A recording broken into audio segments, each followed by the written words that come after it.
kepada para pemirsa Jakmus. Selamat berjumpa kembali dalam acara Studium Generale di bulan mati pada bulan Juli akhir ini. Seperti biasa, setiap bulan mati kita akan ada lecture singkat mengenai review apa saja topik mengenai musculoskeletal. Apabila nanti para hadirin sekalian ada pertanyaan, dapat menuliskan di kolom chat berikut ini. Eh, Sebelumnya mohon konfirmasi suara saya jelas kan ya? Jelas, dokter. Oke, terima kasih. Saya langsung mulai saja ya. Bentar, saya cek dulu mana slide saya.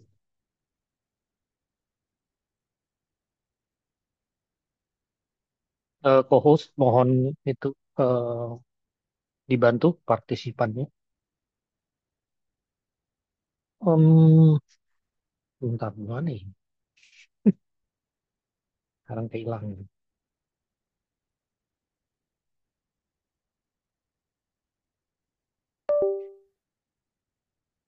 Oke, oke, oke. Belum stop share dulu ya. Stop share dulu ya.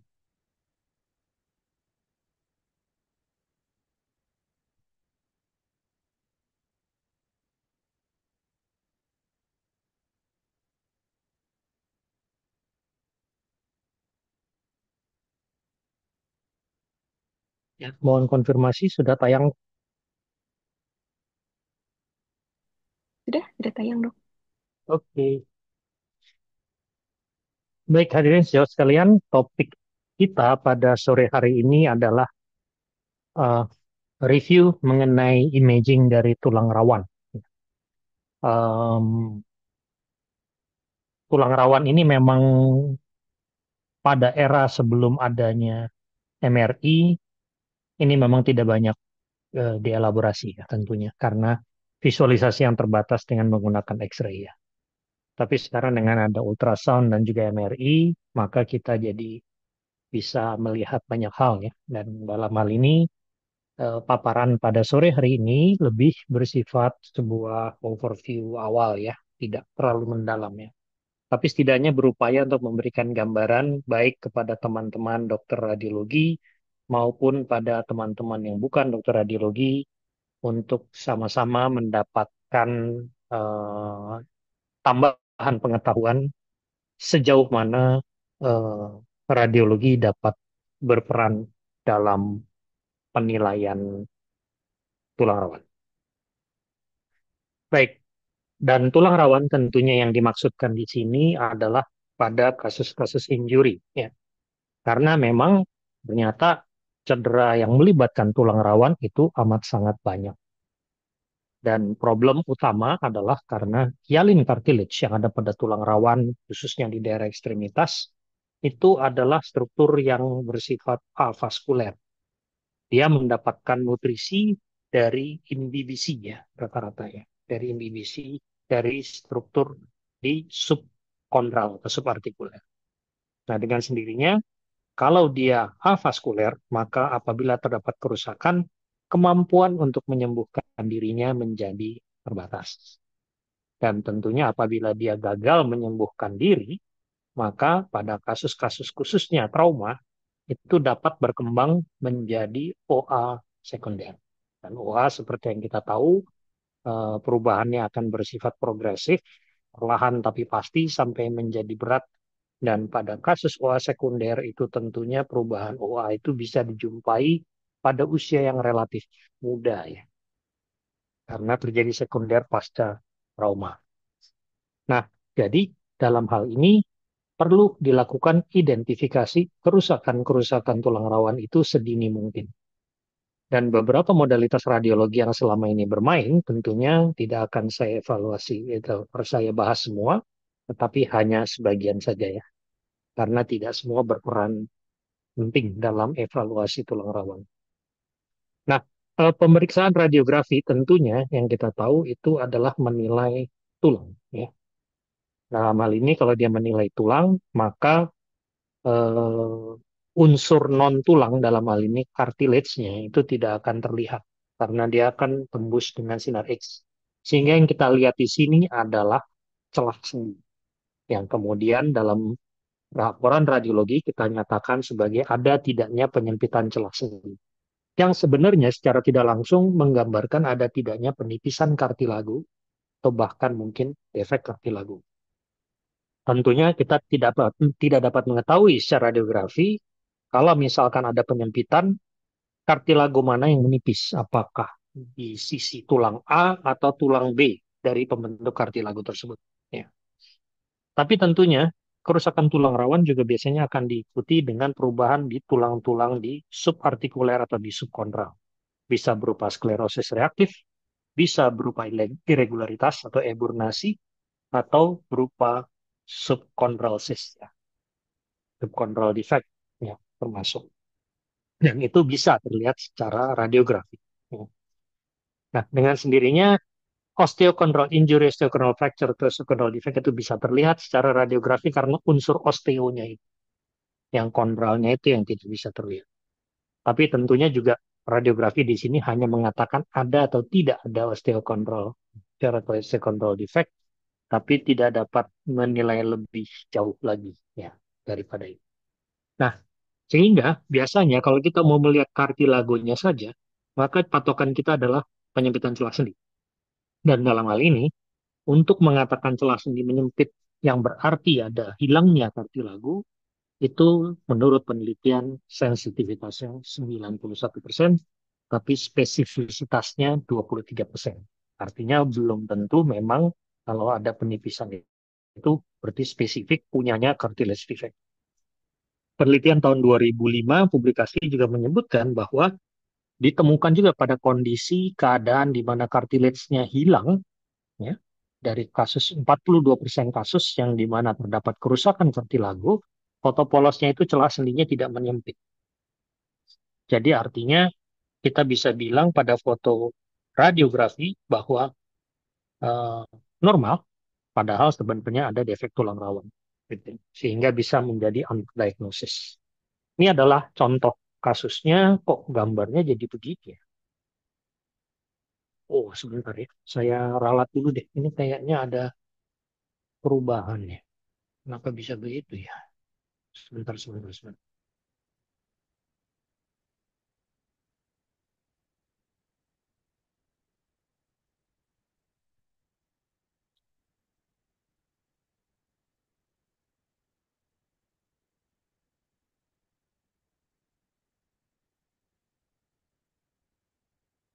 Oh, berantakan.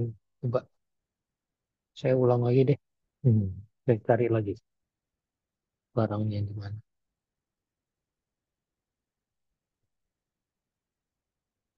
Oh, oke, oke.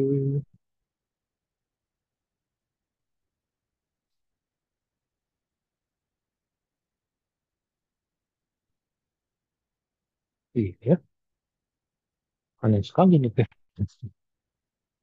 Tiba-tiba ada berubah. Berubah.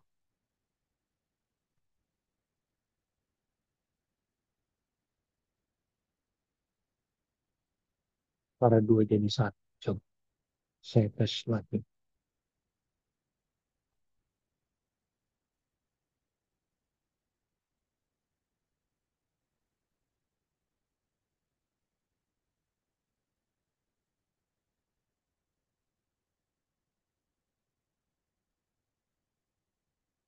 Iya, bergeser semua. Hmm,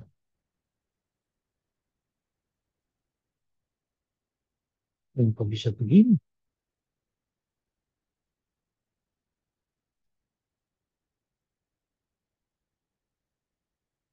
Hmm,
Sebentar ya, ada sekalian ini ada sedikit keanehan di mana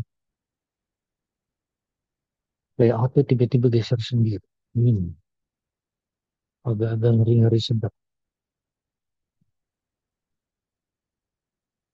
Oke, oke, oke, oke, oke, oke, oke, oke, oke, oke, oke.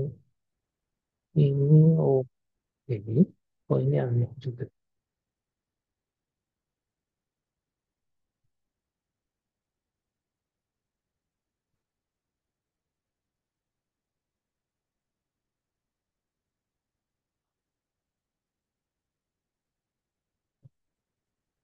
Oke, oke.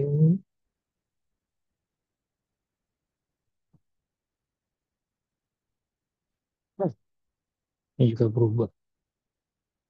Berubah nggak?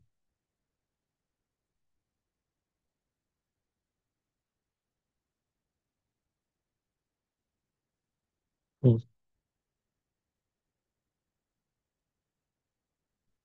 Oke. Nah, tinggal satu ya.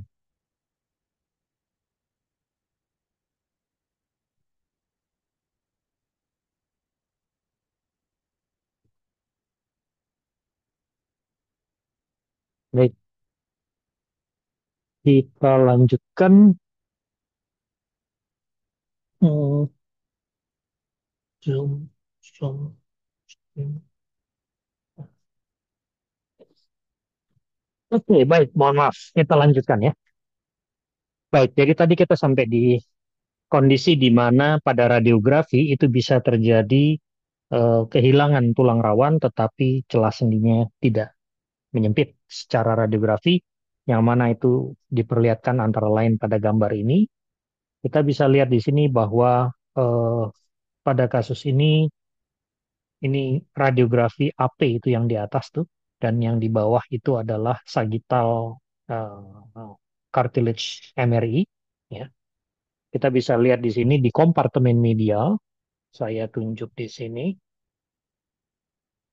tidak ada penyempitan celah sendi dan dalam evaluasi 24 bulan kemudian juga masih sama, tidak ada penyempitan. Padahal kita bisa lihat di sini bahwa terdapat penipisan kartilago yang signifikan di setelah 24 bulan itu. Ya. Yang tadinya memang nggak ada, tapi ini sekarang ada, tapi tetap X-ray-nya tidak terlihat. Mungkin ini salah satu penyebabnya adalah karena memang apa yang kita lihat pada celah sendi, pada foto polos, itu tergantung dari posisinya. Di daerah weight bearingnya di sini mungkin kartilagonya tetap tebal, tapi kita bisa lihat di bagian belakangnya di sini sebenarnya ada kerusakan yang timbul yang tentunya tidak terlihat di sini sebagai penyempitan celah sendi. Ini adalah salah satu contoh bagaimana kita bisa miss ya dalam mengevaluasi kartilis khususnya pada kasus-kasus OA. Nah, jadi kelebihan dari MRI dalam konteks ini adalah bisa melihat kartilagonya secara langsung ya. Dan khususnya kalau kita bicara OA, terutama karena OA ini adalah whole joint disease ya. Whole joint disease yang artinya tren OA saat ini adalah untuk early detection. Apa yang dimaksud dengan OA, whole joint disease di sini? Yang dimaksud paradigma yang baru dari OA bahwa bukan hanya sekedar menilai osteofit ada atau tidak, kemudian joint space narrowing ada atau tidak, tapi lebih dipandang sebagai suatu kelainan yang melibatkan semua aspek dalam sendi. Baik itu adalah meniskus, baik itu adalah synoviumnya, baik itu tulang rawannya dan ligamennya. Sehingga di era sekarang ini sudah makin menjadi kebiasaan bahwa pada kasus OA itu dilakukan MRI. Kalau dulu hanya foto polos saja. Ya, sekarang sudah jadi OA karena sudah jadi pakai MRI. Karena tentunya solusi yang biasa diinginkan pasien adalah menghilangkan nyeri yang timbul pada saat sendi itu digunakan.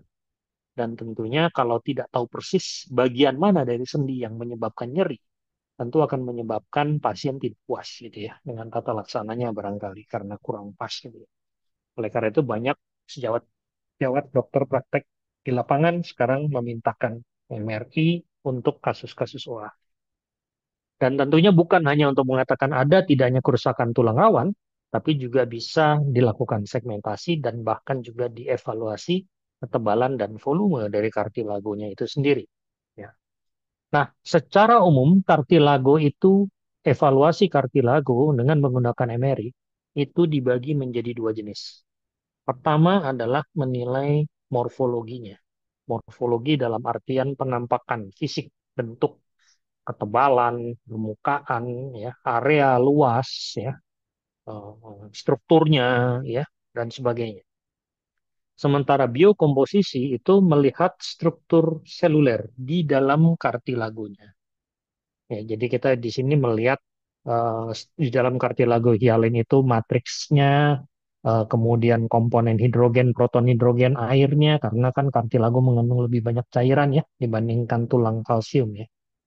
Nah, dalam hal ini kita bisa melihat seberapa banyak komponen cairan yang ada di dalam tulang rawan yang nanti akan saya jelaskan lebih lanjut di belakang. Kita mulai dengan yang morfologi dulu. Nah, untuk morfologi biasanya MRI ini ada beberapa sequence yang memang digunakan untuk menilai MRI dan kadang-kadang setiap penemunya ya bilang punya dia bagus ya, punya skill yang bagus. Tapi dari pengalaman lapangan selama ini yang banyak digunakan adalah yang dua dimensi fast spin echo atau FSE, khususnya yang sequence proton density atau intermediate ya. Karena struktur ini dapat memperlihatkan kontras yang sangat baik antara cairan dan tulang rawan. Ya. Dan itu yang membuatnya menjadi visualisasinya menjadi sangat optimal. Dan sekaligus juga karena kita tentunya tidak bisa beranggapan bahwa begitu ada kelainan dalam tulang rawan, maka kita hanya lihat tulang rawannya saja gitu. Karena acap kali juga kerusakan tulang rawan disertai dengan cedera-cedera lain seperti pada meniskus, ligamen, bahkan juga bone marrow. Dan inilah yang membuat dua dimensi fast spin echo proton density itu lebih banyak menjadi andalan untuk menilai morfologi. Ya. Nah, sementara yang lainnya ya oke juga. Misalnya 3D DES itu juga bisa melihat, tapi dia intracartilage-nya agak susah karena putihnya hampir sama semua.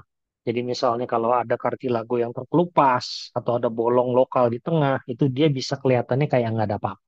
Jadi ada banyak beberapa false negatif juga, itu antara lain. Sehingga 2D fast spin echo proton density yang lebih banyak. Ini sebagai contoh gambarannya, yang sebelah kiri adalah dua dimensi T2 fast spin echo, yang kanan adalah yang sequence yang intermediate fat suppress. Ya. Kita bisa lihat yang sebelah kiri itu adalah memperlihatkan dengan baik kontras antara cairan yang putih ini dengan kartilago yang warnanya lebih gelap ini. Tetapi sequence T2 biasa ini tidak baik dalam membedakan kartilago ini dengan korteks subartikuler karena korteks juga sama-sama hitam. Nah, sebaliknya dengan intermediate fast suppress atau proton density juga, ini kita bisa bedakan ketiganya. Jadi bukan hanya antara cairan bebas dengan kartilago, tapi juga kartilago dengan korteks subkondral atau subartikuler. Lihat nih, ini potongan lintang dari patella pada dasarnya, ya. Ini patelanya, ini retina kolumnya, dan kita lihat di sini ada cairan pada sendi femoropatelar yang meluas ke parapatellar recess medial dan lateral. Contoh yang lain. Nah, ini adalah contoh dari sagittal ya, dua dimensi fast spin echo. Yang kiri atas ini adalah sequence T1. T1 bagus untuk memperlihatkan tulang, tapi untuk tulang rawan dan cairan bebas, warna keabu-abuannya itu jadi sama. Ya, sehingga kita tidak begitu melihat dengan jelas. Yang lebih gelap ini adalah meniskusnya. Pada yang kanan atas, yang T2 biasa, kita bisa lihat di sini, memang ini adalah bone marrow, yang hitam ini adalah korteks subartikuler, dan yang abu-abu ini adalah tulang rawan, dan kita lihat pada daerah yang ditunjuk panah ini, tulang rawannya hilang dan diisi oleh cairan. Ya. Dan di sini kita juga lihat, di sini ada struktur meniscus yang deformitas, menggambarkan adanya juga chronic meniscal injury. Nah, tetapi sekali lagi ini kebetulan kita bisa lihat kenapa? Karena defeknya luas. Jadi kalau defeknya luas sampai kartilagonya itu botak, hilang total, sehingga korteks tulang subkondral itu expose, maka kita bisa lihat dengan jelas di T2 biasa juga, tidak harus dengan proton density. Ya. Nah, meskipun kalau proton density kita bisa lihat ini proton density fat supresi, bone marrow-nya jadi hitam. Kita bisa lihat di sini kartilagonya ini bagian yang defect yang tadi ya. Dan di sini adalah meniskusnya. Dan kita juga lihat ada irregularitas di bagian kartilago lain. Ya. Tentu melihat kontrasnya lebih enak di sini, cuma ya kebetulan ini defeknya luas, jadi dengan T2 biasa juga kita bisa melihatnya. Nah, jadi bagaimana sebenarnya MRI itu dalam menggambarkan jenis-jenis kerusakan dari kartilago? Ini ada salah satu dari publikasi sebenarnya yang di tahun 2008. Di sini kita bisa melihat adanya eh, berbagai macam jenis kerusakan kartilago yang bisa digambarkan dengan menggunakan MRI. Yang huruf A itu adalah contusiol, artinya kartilagonya edema saja, tapi secara struktur morfologi dia masih intak dan permukaannya mulus ya. Kemudian yang huruf B itu adalah permukaan kartilagonya seperti kayak udah apa ya orang awam bilang mungkin irregular atau kriwil-kriwil barangkali ya. Atau juga kayak belah atau kepotong yang disebut sebagai fissure ya. Kayak ini fissure jadi kayak satu atau dua sharp dalam, sementara kalau fibrilasi itu kayak beberapa kayak ditincang begitu ya intinya. Tapi kadang bisa di superficial, kadang juga bisa sampai ke profunda ya. Delaminasi dalam konteksnya yang dimaksud adalah kartilago yang lepas dari tulang subkondralnya, itu yang huruf C. Dan bisa juga terjadi kombinasi antara fissure yang diikuti dengan delaminasi. Ini yang D ini adalah fissure, kemudian dia delaminasi, sehingga kartilagonya itu bukan hanya terkelupas, terangkat, tapi juga ada bagian yang menggantung seperti yang disebut sebagai flap ya. Bagian ini jadi kayak bergerak bebas ya, chondral flap namanya. Atau bisa juga kartilagonya somplak total, jadi serpihan ya, flake fracture juga disebutnya. Kadang-kadang ada yang menyebut juga ya fragmen kondral ya, defect kondral. Karena ini hilang semua kartilagonya kelepas ya. Kadang juga kita melihat justru adalah contusion atau injury yang melibatkan osteokondral saja. Jadi hanya kita melihat kartilagonya edema dan juga ada bone marrow edema pada tulang subkondral lain. Itu disebut osteokondral injury.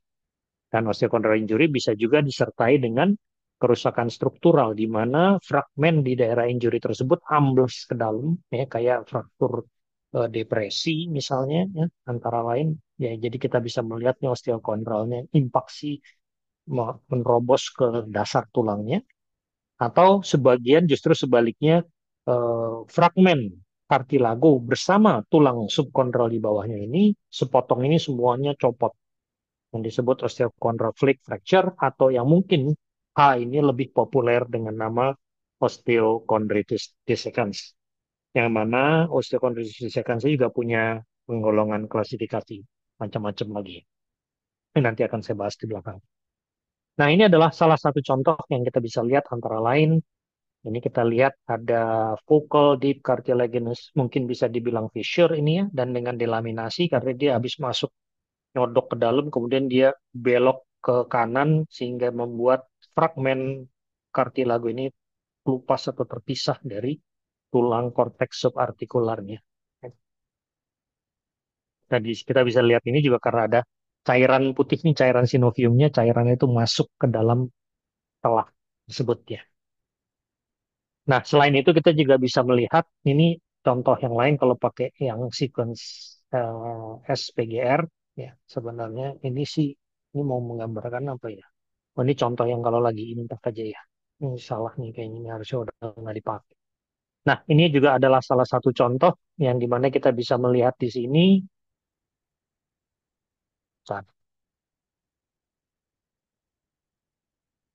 Bagaimana proton density juga bisa memperlihatkan ini adalah salah satu contoh di mana kartilagonya memang hilang, ya, control defect yang ditunjuk double panah ini. Dan biasanya kalau control defect saja dengan sequence T2 atau stir biasa nggak harus proton density itu bisa terlihat dengan jelas ya. Karena udah hilang semua memang dan tergantikan oleh cairan yang hiperintens sekali sesuai hiperintensitas cairan sendi. Tapi kalau mau yang proton density ini kita bisa lihat contohnya bagaimana, tapi ini 7 Tesla sih, cuma mau menggambarkan apa bedanya yang bisa diperlihatkan antara stir dengan proton density.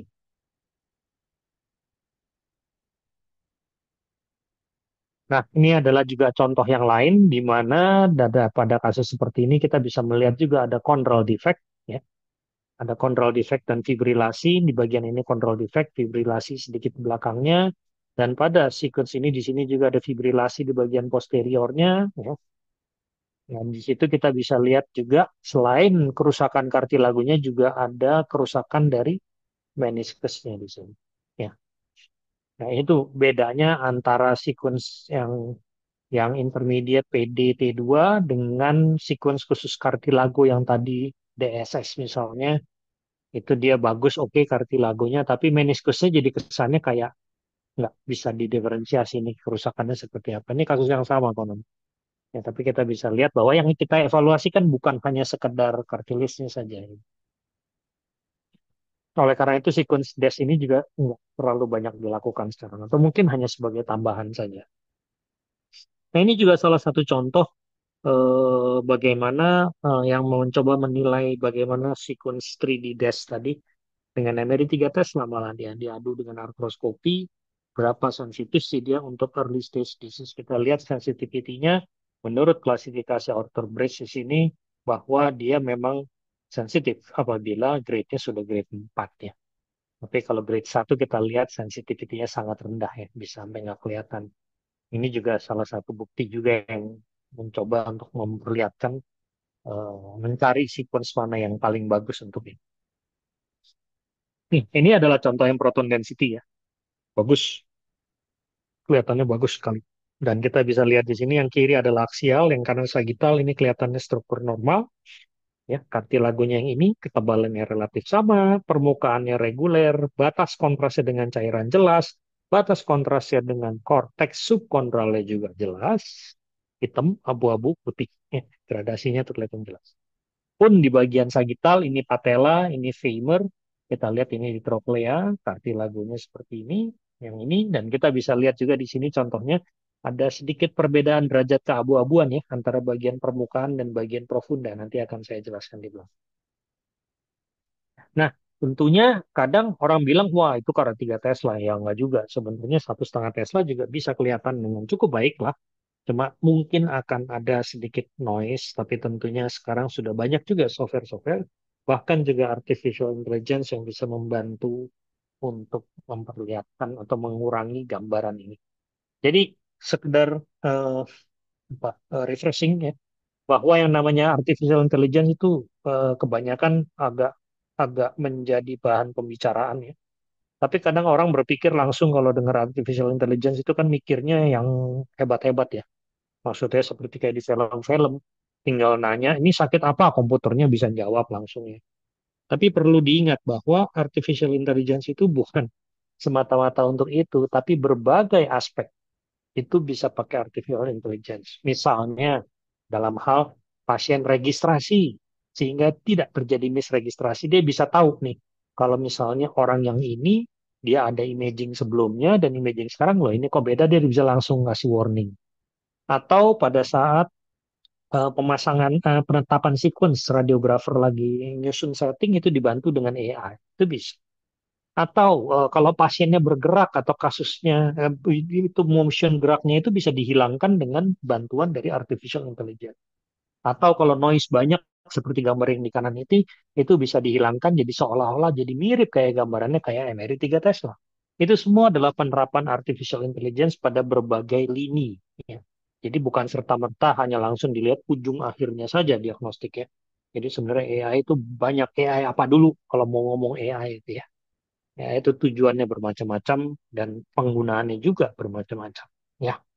Nah ini contohnya yang sama-sama 1,5 Tesla deh, yang sama-sama agak kurang mulus gambarnya, tapi tetap kita bisa lihat kartilagonya, tetap kita bisa bedakan mana kartilago yang permukaannya masih rata dan yang ini kelihatan sudah fissure ya, ini kelihatannya ini bagian faset lateral dari patella ya, ini patella, ini trochlea femur pada potongan lintang, retinaculum lateral, retinaculum medial, dan ini adalah cairannya di daerah lateral recess dan medial recess. Nah, kita lihat perbandingannya dengan kaki yang sebelahnya normal, maka kita lihat di sini yang ini malah udah kelihatan defek ya, sampai ke dasar ya, sampai ke dasar tulang yang di sini. Sementara yang di sebelah satunya belum. Nah, contoh yang berikut ini yang gambar kanan saya pertahankan sebagai contoh normal ya. Nah, ini contoh yang lain, nih, bagaimana perbedaannya, betapa kartilagonya itu bukan cuma defek, tapi udah luas sekali defeknya ya, di daerah pertengahan atau mid facet patella, dan bukan cuma itu, tulang subkondrolnya juga sudah edema. Ini yang disebut sebagai osteochondral fracture atau osteochondral injury atau osteochondral defect injury ya, sebut aja itu semua namanya. Ya, dan biasanya untuk ini kita bisa lakukan pengukuran juga seberapa luas, dan biasanya kalau pada kasus kita menemukan ada bone marrow edema pada kartilago yang terkait, itu keluhan pasiennya itu adalah nyeri dan sangat besar kemungkinan penyebab nyeri pasien itu ya. Jadi kalau dibilang, oh ini ligamennya keregang, ya, tapi kalau ligamen keregang belum tentu nyeri dibandingkan kalau sampai ada tulang yang expose seperti ini. Ini lebih mungkin sebagai penyebab nyerinya. Demikian juga kalau kita lihat dari potongan sagital ini, maka ini adalah patella, femur, dan tibia. Dan kita lihat di sini, ini adalah cartilago untuk di trochlea femur, dan ini adalah patella, dan kita lihat ini yang normal.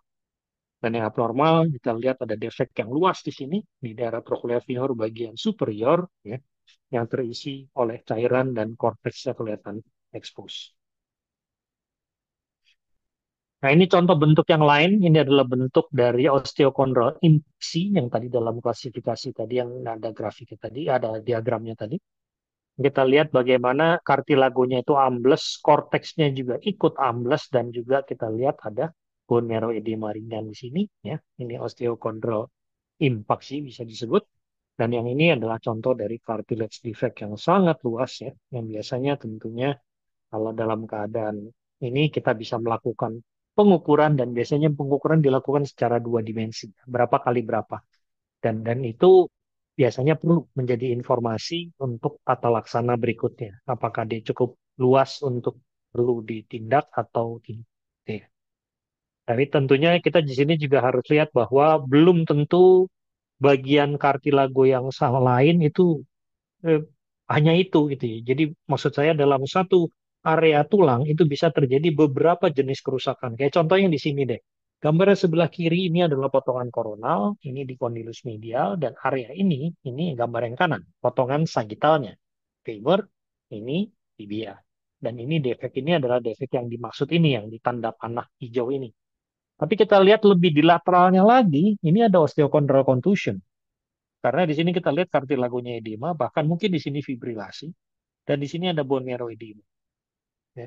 Jadi bukan berarti dalam satu area kartilago, satu luas area itu bisa kerusakannya cuma satu atau bahkan satu jenis. Gitu ya. Bisa beberapa dan aneka jenis. Ya, apalagi kalau orangnya udah OA berat. Jadi sebenarnya ini mengandung arti bahwa kalau nanti di kedepannya akan makin banyak MRI untuk kasus OA, bisa dibayangkan waktu yang dibutuhkan untuk menginterpretasi MRI OA itu bisa sangat lama ya, karena ada banyak hal-hal yang jadi perlu untuk dikupas satu persatu dan mungkin dievaluasi satu persatu secara mendalam. Nah, jadi kira-kira kalau mau digambarkan secara garis besar, kerusakannya itu bisa jadi udah kayak begini nih. Dan yang kalau udah begini biasanya kan sembuhnya juga kecil ya kadang-kadang ya. Bisa jadi nanti bone marrow edemanya ditemukan di sini nyeri, terus udah diterapi sembuh, habis itu yang edema yang di sini gitu ya. Yang itu kambuh lagi yang di sini gitu ya. Jadi multi tempat, dan oleh karena itu biasanya kasus-kasus seperti ini perlu lebih tajam dalam deskripsi MRI-nya. Loh, mau balik ke sini lagi. Makanya ini slide-nya agak-agak aneh. Gak apa-apa, kita terusin aja. Nah, nah, untuk itu tentunya perlu ada beberapa upaya untuk lebih mempertajam yang tadi saya bilang. Nah, salah satu adalah dengan cara klasifikasi. Nah, klasifikasi outer bridge ini yang memang udah lebih banyak dipakai, termasuk oleh sejawat yang melakukan artroskopi sendi, ya, di mana kita bisa menggolongkan yang menjadi empat. Satu itu yang masih bengkak doang, ya. Dua yang sudah mulai fragmentasi atau fissure, tapi ukurannya lebih kecil, ya. Yang tiga itu yang ukuran yang lebih besar, dan yang empat itu yang sudah sampai tulangnya terlihat. Nah, tentu kalau sudah sampai terjadi tulangnya ikut terbawa atau osteochondral lesion atau osteochondritis dissecans namanya, klasifikasinya bisa beda lagi. Yang perlu diperlihatkan di sini adalah eh, instabilitas, dan instabilitas biasanya itu ditandai dengan adanya fragmen osteokondral yang jalan-jalan, ya. Nah, dalam hal ini kalau kita lihat pertama ada fragmen nggak? Fragmennya itu total lepas nggak? Kalau nggak lepas artinya masih ada bagian yang nyambung. Tapi kalau dia total lepas maka ada bagian cairan yang masuk memisahkan antara tulang yang lepas itu. Nah, tapi kalau udah OCD 4 itu biasanya udah ya tidak ada di tempat itu, fragmennya udah pindah ke tempat lain sehingga area ditinggalkannya menjadi kosong.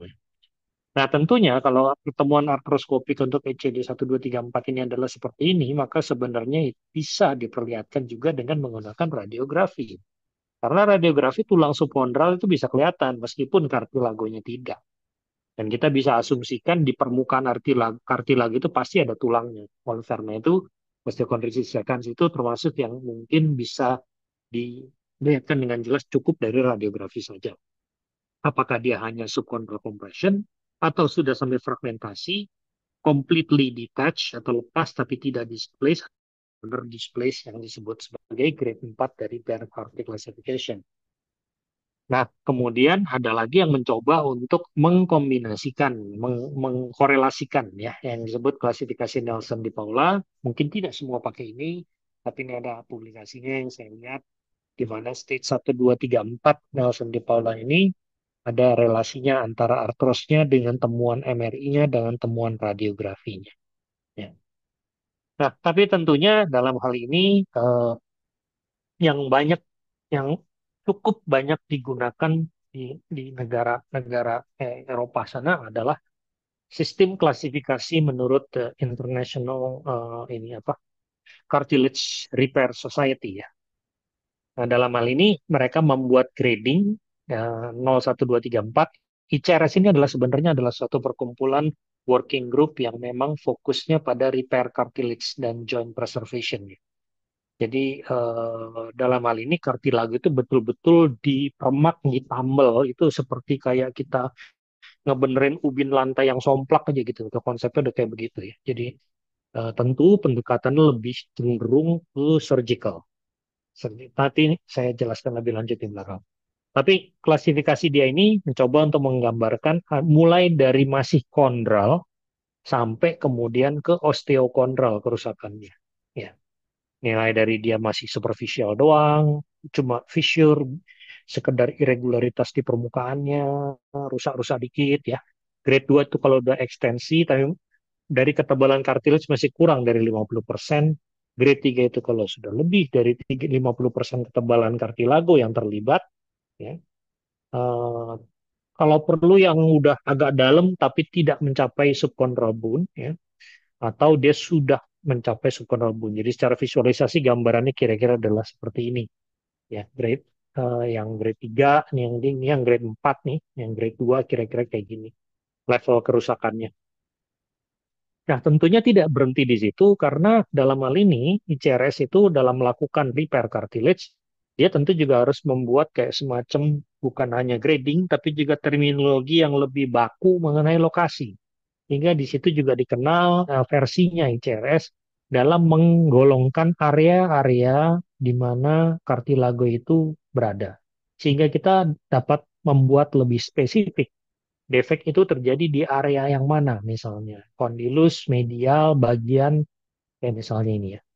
Kondilus medial dalam bidang sagitalnya ada trochlear, anterior, central, posterior. Oh, misalnya ada cartilago defect pada kondilus medial trochlea atau pada kondilus lateral ini central posterior misalnya kondilus lateral tapi di central posterior di sini.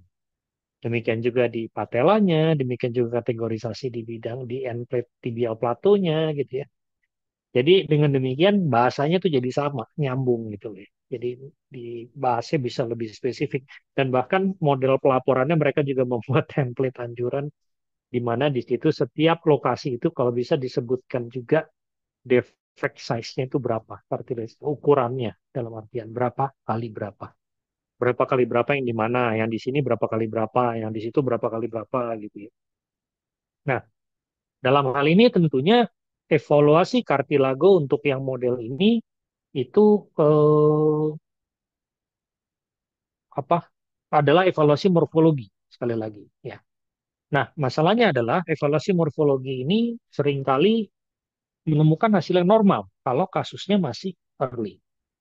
Sehingga dalam hal ini yang kita perlukan adalah bagaimana kita mendeteksi adanya kerusakan kartilago pada level substruktur di mana dia masih normal tapi sebenarnya pada di dalam kartilagonya itu sudah ada masalah. Sehingga itu disebut sebagai analisis komposisional atau biocompositional analysis, biocompositional MR imaging namanya ya. Yang dalam hal ini, kalau ditambahkan konon menurut penelitian Kijowski ini ke MRI protokol rutin itu bisa meningkatkan sensitivitas ya sampai 88,9%. Nah, sequence-sequence-nya lain lagi ini dan ada macam-macam yang dalam banyakan sih dalam research kecuali yang T2 mapping ini. T2 mapping ini yang biasanya clinically lebih banyak dipakai karena lebih robust ya, sudah tervalidasi dengan baik dan dia menilai dalam hal ini adalah collagen network dan water content. Ya kelemahannya mungkin long acquisition time-nya agak lama ya. Oleh karena itu dianjurkan T2 mapping ini biar nggak terlalu lama pakai yang 3 Tesla, bukan yang 1,5 Tesla. Bisa juga dengan yang lain-lain, tapi semua ada kelebihan kekurangannya masing-masing. Sementara T2 mapping ini juga bisa dibilang yang paling mudah laksana. Nah, juga tidak perlu konteks. Tinggal protokolnya disetting aja di mesinnya, sehingga langsung bisa dilakukan evaluasi. Ya. Jadi contohnya adalah kira-kira seperti ini, bahwa di sini kita bisa melihat pada analisis T2 map di sini kita melihat eh, distribusi nilai T2 dari setiap bagian kartilago itu dikuantifikasi dalam bentuk angka ya jadinya. Dan kemudian daerah scanning ini berarti semua ada angka-angka sebaran nilai T2-nya. Nah, di sini kemudian kita lakukan area dibatasi area hanya kartilago aja. Dan di situ kita lihat dari situ berapa angka-angka T2-nya di area kartilago itu. Gimana angkanya kok nggak keluar ya? Tentunya mengeluarkan angka dari setiap piksel dari gambar ini kan nggak mungkin. Oleh karena itu, angka-angka itu diterjemahkan dalam bentuk warna. Makin menuju ke satu warna tertentu, maka makin eh, banyak kandungan cairan bebasnya atau pergerakan komponen proton hidrogennya. Jadi intinya sebenarnya adalah T2 itu nangkep pergerakan proton hidrogen ya dalam bentuk T2 relaxation time value. Secara sederhananya proton hidrogen itu terperangkap di dalam network kolagen dari cartilage pada struktur yang intak. Sehingga tentunya dia lebih susun dengan baik. Singkat kata, air yang ada di dalam tulang rawan itu bukan cairan bebas kayak cairan sendi gitu. Tapi benar-benar cairan yang udah berada di dalam seluler yang dijagain oleh kolagen network matrix dari kartilagonya. Nah, apabila kartilagonya itu memang masih utuh, tapi di dalamnya itu network kolagennya itu udah mulai jebol, udah mulai terdapat kerusakan di dalam situ, network jaringan kolagennya udah mulai degradasi. Maka di situ cairannya udah mulai ada yang blewer-blewer itu sebenarnya, ya. Udah mulai ada yang rembes-rembes ya, udah mulai ada kebocoran ya. Tapi overall morfologi ukuran ketebalan kartilago masih nggak apa-apa. Kita tidak melihat irregularitas, tidak melihat fissure, ya, tidak melihat ada defect apalagi. Ya. Tapi kita sudah bisa melihat di situ bahwa ada cairan yang nilai T2 value-nya jadi lebih tinggi ya karena udah mulai ada rembesan di situ. Nah, dalam itu codingnya dalam warna ini akan memperlihatkan bagian mana tuh yang mulai rembes tuh ya. Kayak contohnya pada gambar ini, bagian yang kuning itu yang diterjemahkan sebagai yang punya nilai T2 yang lebih tinggi, yang berarti disitulah terjadi kerusakan tahap awal dari kartilagonya. Nah, tentunya sekali lagi warna itu adalah hanya sekedar warna adalah warna ya. Dalam artian eh, bukan menjadi patokan utama karena warna itu bisa diganti-ganti sesuai selera. Ya, ada yang senangnya warna pink misalnya.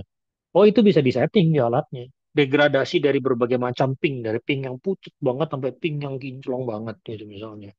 Atau oh saya mau pakai warna pelangi tapi kebalik, bisa. Jadi yang dibikin merahnya justru yang cartilage normal, birunya justru yang rusak, itu bisa. Itu kan cuma masalah coding warna sebenarnya ya. Jadi jangan itu yang menjadi pertimbangan utama sebenarnya. Nah, jadi T2 mapping ini sebenarnya jadi kita melakukan ya ini tadi yang udah saya sampaikan sebenarnya tadi ya. T2 relaxation time dari cartilage yang tergantung dari kandungan air dan network dari kolagennya itu yang masih intak apa sudah rusak. Jadi sekali lagi color coding ini cuma untuk kita membuat boost kontras jadi kelihatan jelas secara kualitatif. Oh, bagian ini nih yang rusak.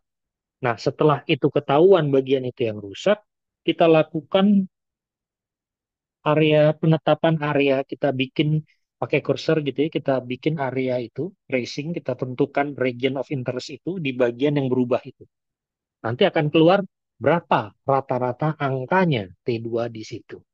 Nah, jadi kebalik. Jadi kita pakai kualitatif dulu untuk menilai bagian mana kita mesti taruh region of interest atau pengukuran nilainya.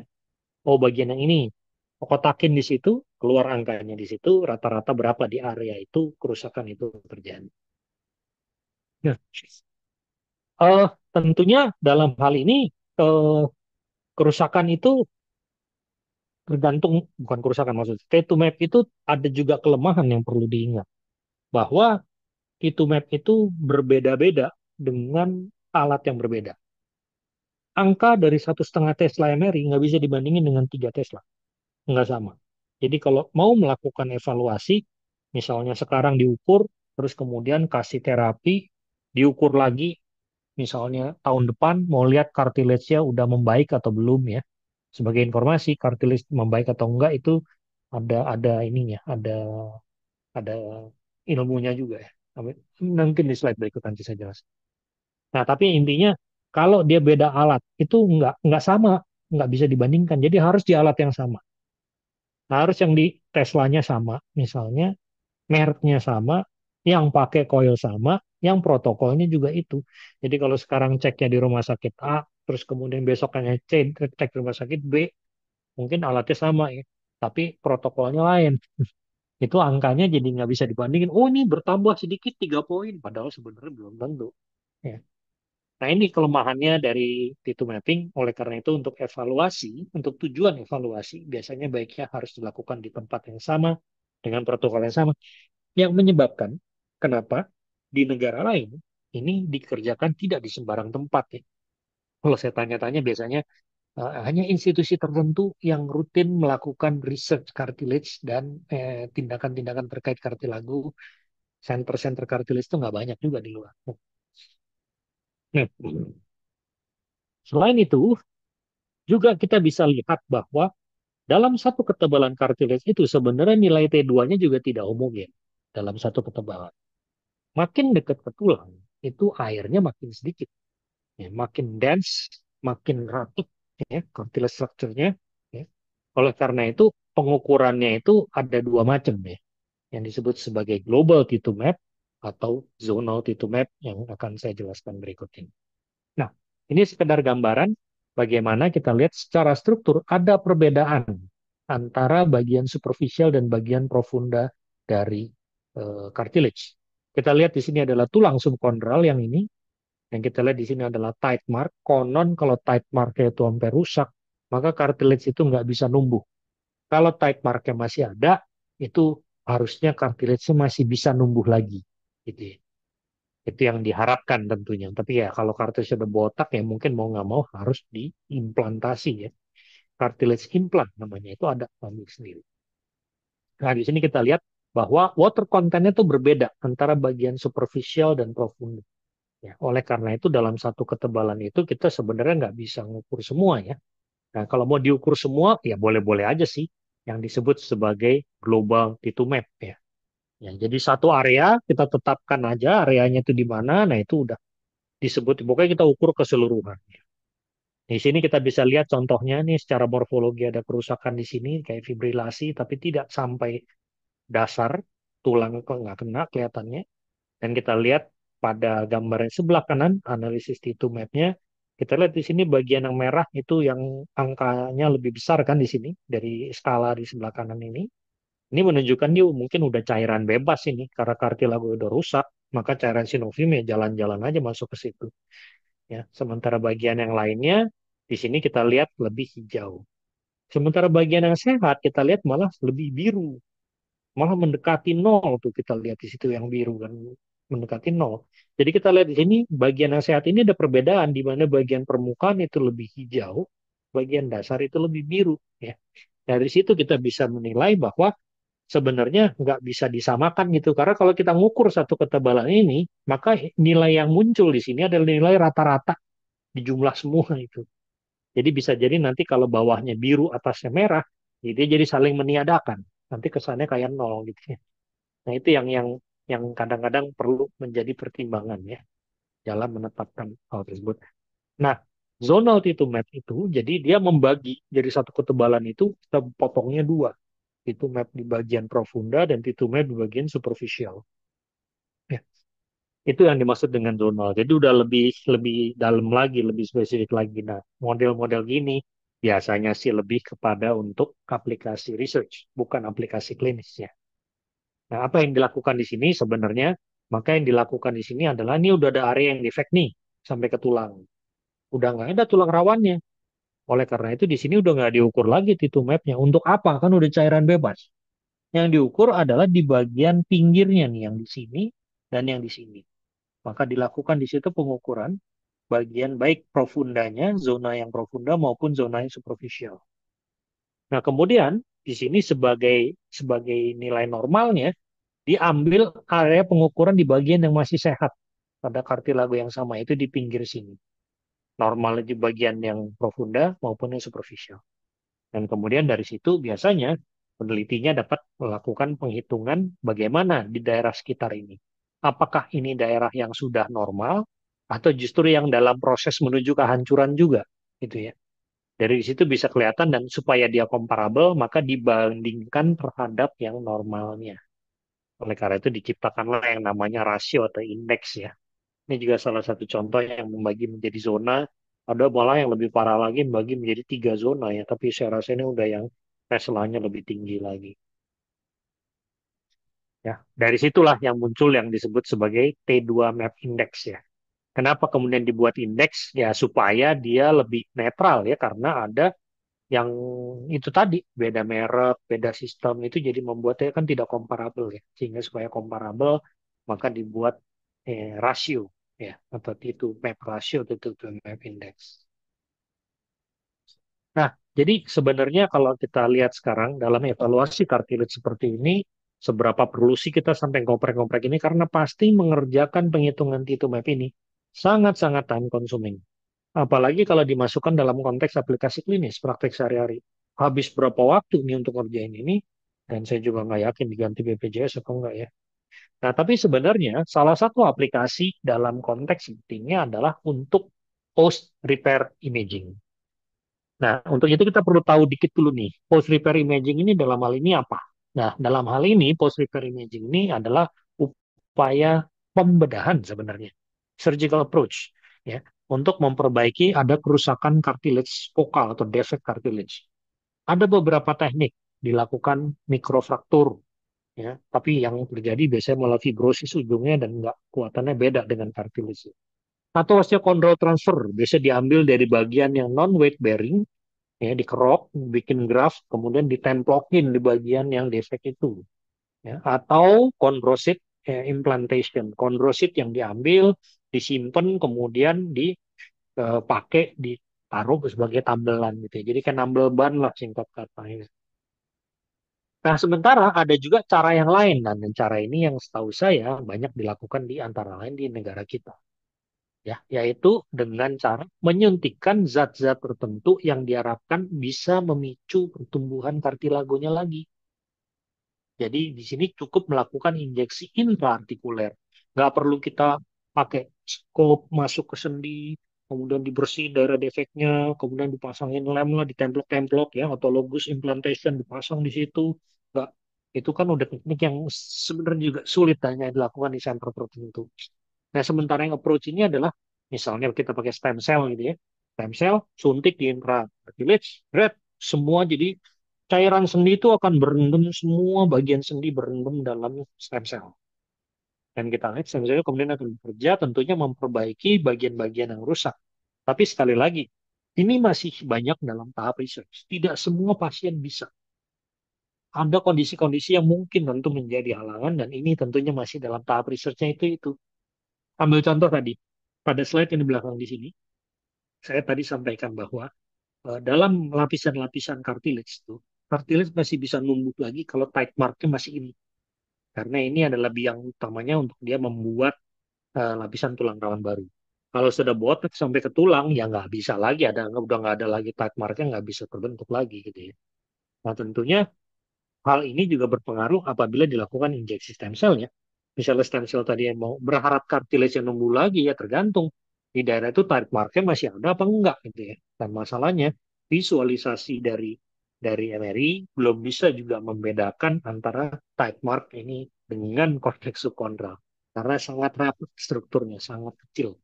Nah, untuk saat ini masih belum bisa juga. Sehingga dengan sendirinya pemberian cairan injeksi intraartikuler pada kasus-kasus seperti ini mungkin jadi bisa dibilang masih trial and error. Tapi bagaimana MRI kemudian melakukan penilaian? Nah, pada kasus yang di mana pendekatannya adalah surgical untuk focal cartilage damage yang mesti pakai artroskop, maka ini perlu evaluasi zonal ya, yang udah lebih deep ya. Tapi untuk yang cuma sekedar tidak pakai artroskopi, tapi cuma injeksi zat intraartikuler saja, tentunya tidak perlu pakai zonal, nih, jadi terlalu berlebihan. Nilai saja global T2 map secara keseluruhan dalam keadaan normal, tentunya kalau upaya injeksi itu berhasil atau berefek positif, maka nilai T2 map-nya seiring akan menurun seiring dengan berjalannya waktu. Nah, apa yang dilakukan untuk sequence-nya, untuk MR imaging, untuk menilai cartilage, tentu pakai intermediate FSA atau proton density, ya T2 dan T1 GR efek supresi, ya ini sebenarnya sudah menjadi standar juga sih selama ini. Nah, ini contohnya. Nah, ini kalau yang ini benar-benar di repair ya, di repair, cartilage repair ya. Jadi bukan yang injeksi intraartikuler, bukan. Yang beneran ditambal ya. Ya. Ya, kita bisa lihat di sini bahwa tadinya udah hancur kartilagonya, bone marrow edema, ternyata ini ditanamnya dia bisa numbuh lagi ya, near complete filling ya. Nah, model-model kayak gini yang perlu ini khusus ya, evaluasi zonal yang khusus ya. Ini juga ini habis transfer autologous osteochondral transfer yang tadinya udah ada bone marrow edema dan ada delaminasi, kita lihat di sini jadi bagus lagi. Ya. Nah, ini contohnya yang komposisional. Ini ya ini jadi kita bisa memperlihatkan dalam hal ini kalau kita mau main di color codingnya maka kita melihat pada dia area yang sama sebelumnya dibanding yang sekarang yang tadinya merahnya sekian luas sekarang berkurang misalnya. Tapi tentu kalau kita mau fix kita ukur aja di daerah yang kita interest itu dia benar berkurang apa enggak gitu kan. Berapa jauh turun angkanya gitu ya. Nah, ini yang bisa dilakukan penilaian nanti ya. Saya rasa mungkin yang ini agak-agak terlalu teknis ya. Ini yang tadi itu map index ini ya sebenarnya. Jadi pada prinsipnya di daerah yang rusak diukur dibagi dengan nilainya di daerah yang masih normal, yaitu disebut sebagai T2 map index. Ya. Dan yang dianggap sehat itu adalah yang rasionya itu 0,8 sampai 1,2. Tapi ini sekali lagi saya rasa masih penelitian. Saya cuma mau memperlihatkan aja apa yang bisa dilakukan kira-kira ke depannya ngerjainnya itu akan seperti itu. Karena sepanjang yang saya tahu di Indonesia ini belum ada sih yang mengerjakan cartilage repair. Cartilage repair dalam kaitan surgical approach cartilage repair. Yang tadi, autologous chondrocyte transplantation dan sebagainya. Karena itu dengan sendiri itu juga treatment yang sangat mahal. Ya, treatment yang sangat mahal. Saya nggak yakin di sini udah ada yang mengerjakan. Pun juga hasilnya baik atau enggak. Karena di luar negeri pun nggak semua center mengerjakannya. Nah, oleh karena itu kalau kita baca literatur, kadang ada yang menyebutkan mengenai, oh, scoring MOCART misalnya. MOCART ini adalah evaluasi magnetic resonance observation untuk cartilage repair tissue. Ini emang khusus sistem skor ini dipakai untuk cartilage repair saja ya. Jadi bukan untuk yang lain. Bukan yang lain nggak pakai MOCART yang lain. Ya, ini benar-benar untuk yang cartilage repair saja. Jadi hanya dipakai di center-center yang emang fokus mengerjakan cartilage repair, ya, bukan yang lain. Yang lain bagaimana? Ya paling banter ya itu tadi, global T2 map saja. Ya. Nah, ini saya rasa tadi udah. Tuh, ini kan ngulang lagi nih ada yang aneh dengan slide ini. Oke, jadi sebagai rangkuman kalau kita menilai biokomposisi dari cartilage, jadi apa yang perlu diingat? Nomor satu, ya, biokomposisi yang dimaksudkan tadi ya, yang T2 map itu ya. Nama populernya adalah kartigram, sejauh sekalian, tapi perlu saya ingatkan bahwa kartigram itu nama dagang ya. Nama dagang dari salah satu vendor. Nama generiknya adalah T2 map, T2 map. T2 map ini setiap vendor punya namanya sendiri-sendiri. Nggak semua kartigram ya. Jadi jangan kebiasaan bilang kartigram karena nanti disangka pesan sponsor ya. Enak di ininya vendor ya. Jadi beriklan padahal dia sendiri nggak bayar biaya. Nah, jadi untuk T2 map cartilage, hal apa yang perlu diingat? Pertama, jangan langsung semangat T2 map. Yang penting evaluasi morfologi dulu. Itu yang penting. Ya, evaluasi morfologi dulu, deskripsikan morfologinya, apakah sekedar bengkak, cuma irregular saja, atau fissure, atau udah delaminasi, gitu, somplak, osteo tulangnya sampai ke bawah, itu yang penting untuk dinilai lebih dahulu. Ya, at least untuk di negara kita. Begitu seandainya itu nanti ternyata normal, nggak ada kelainan morfologi, nah baru pertanyaan selanjutnya, apakah di tingkat seluler sudah ada kerusakan? Baru dilakukan evaluasi komposisional. Jadi agak aneh kalau morfologinya sudah rusak, terus minta evaluasi komposisional. Untuk apa gitu ya? Wong kartilagonya aja udah hilang, komposisi kartilago apa yang mau diukur gitu ya? Jadi kalaupun diukur nanti kita dapatnya angkanya fantastis, tinggi-tinggi semua, warnanya merah semua. Karena udah terisi oleh cairan bebas semua, jadi nggak relevan. Ya. Jadi selalu ingat morfologi dulu. Yang kedua, jangan main-main T2 map di yang Tesla rendah. Dalam hal ini satu Tesla ke bawah. Nggak bagus. Ya. Dan akan lagi, belum lagi lama pemeriksaan. Sementara 3T itu lebih direkomendasikan dibanding 1,5 Tesla karena dia resolusinya yang bisa lebih tinggi. Dan yang lain juga yang perlu diingat adalah bahwa nilai T2 map yang diperoleh itu, nilai T2 itu tidak comparable antara satu alat dengan alat yang lain. Oleh karena itu harus perhatikan nilainya tidak sama, tergantung dari alat Teslanya, protokolnya, ya, merek mesinnya juga, ya, itu tidak sama. Ya, jadi harus kalau memang niat mau serial, ya harus membandingkannya baiknya dengan alat yang sama. Nah, sebagai kesimpulan, jadi tentunya sekarang MRI jadi makin banyak dipakai dan makin banyak lagi tentunya penggunaannya untuk menilai juga tulang rawan di samping juga menilai struktur-struktur sendi yang lain, ya. Dan secara morfologi kita bisa akses kerusakan cartilage dengan baik, usahakan dengan high resolution supaya kita juga bisa lebih akurat dalam mendeskripsikan kelainannya dan tentu gunakan terminologi yang sesuai. Sementara MRI compositional imaging T2 map itu juga berperan penting hanya pada kondisi di mana terdapat perubahan cartilage yang masih dini, artinya morfologinya normal, ya. Atau dia juga berperanan untuk follow up studies atau untuk monitor keberhasilan treatment. Ya. Hanya dua itu gitu ya. Jadi kalau misalnya dari untuk ini aja, evaluasi untuk baseline data saja, saya rasa mungkin tidak perlu sampai T2Map ya. Morphological aja udah cukup. Ya, tapi kalau mau tahu lebih lanjut, baru additional itu adalah tambahan ya, compositional MRI. Demikian kira-kira yang bisa saya bagikan sedikit sore hari ini. Ini adalah referensi yang saya gunakan. Atas perhatiannya saya ucapkan banyak terima kasih. Sejawat sekalian, mungkin ada yang ingin ditanyakan sebelum kita akhir.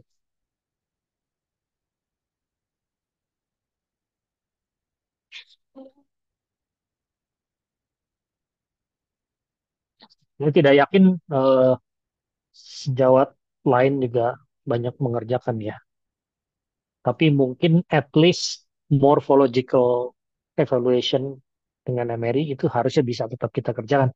Yang penting pastikan protokolnya benar gitu ya. Kadang kalau protokolnya banyak ada yang noise, goyang dan sebagainya itu udah morfologi aja juga susah tuh ya. Kadang cartilage yang reguler aja bisa kelihatan irregular.